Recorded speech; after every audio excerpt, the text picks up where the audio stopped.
So this video is about Slavoj Žižek and his article on this book, somewhat on this book, but also he relates it to kind of our moral standing, I guess, in this present day and age. In Žižek's article, he talks about Lacan's own inversion of Dostoevsky, not himself, but his character Ivan, in The Brothers, suggests that if there is no God, then everything is permitted, which is quite a relativistic assertion.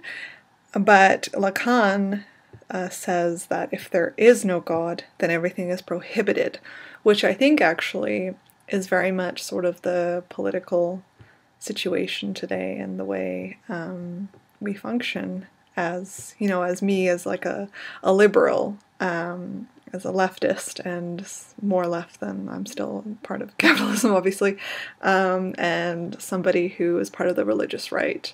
It's more that if there is a God, everything is permitted, which is the title of his article, basically, which I have printed off.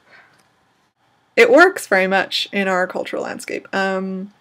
We don't have anyone else to blame for our actions, so instead we have to be responsible. We have to blame ourselves. If there is no God, then I am responsible for what I do and for other people.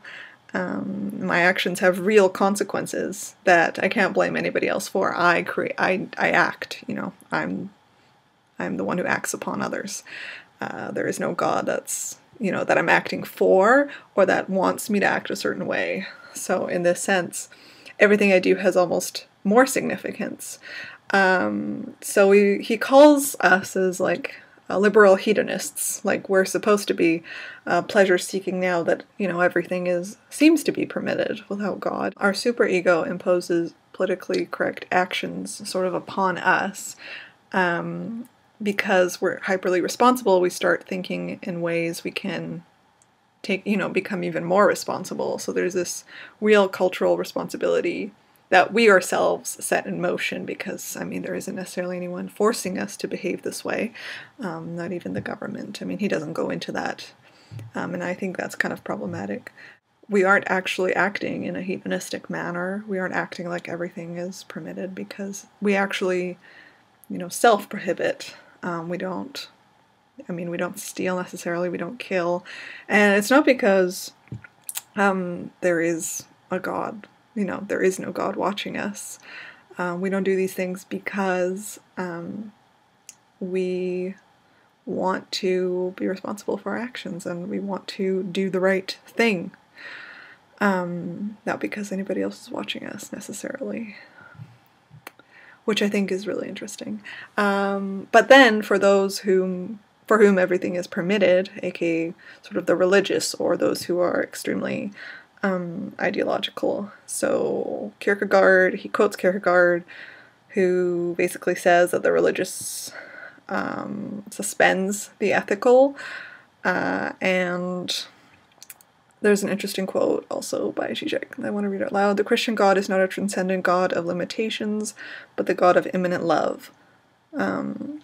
So if you dwell in divine love, you cannot do wrong, because then you would never really be doing something evil. So, for example, I don't know, like I commit some atrocity on a global scale, for example, but I was doing it for my love of God. This is what I've kind of convinced myself. This is what other religious people that are part of, I guess, whatever belief sect I'm in, have convinced me of.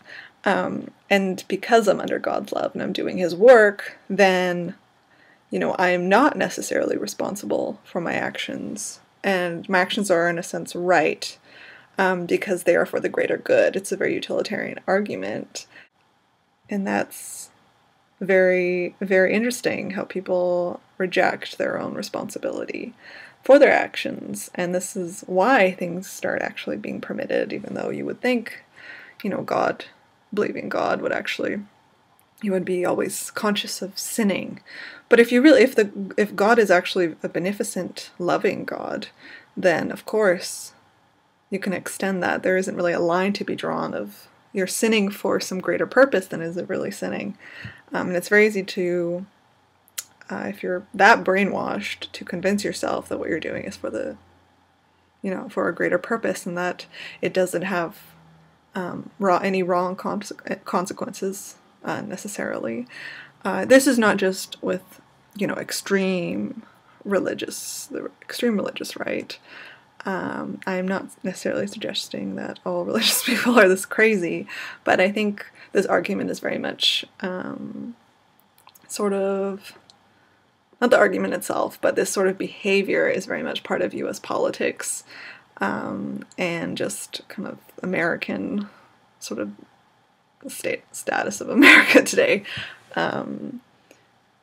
And people, I mean, it makes sense because people can, even with the environment, people will be like, oh, well, God gave me this land to consume and to kind of destroy and pummel, and I'll do it for my own benefit. And because God loves me and God gave me this land to do whatever I want with it, there are no real consequences, which is very much a major reason as to why,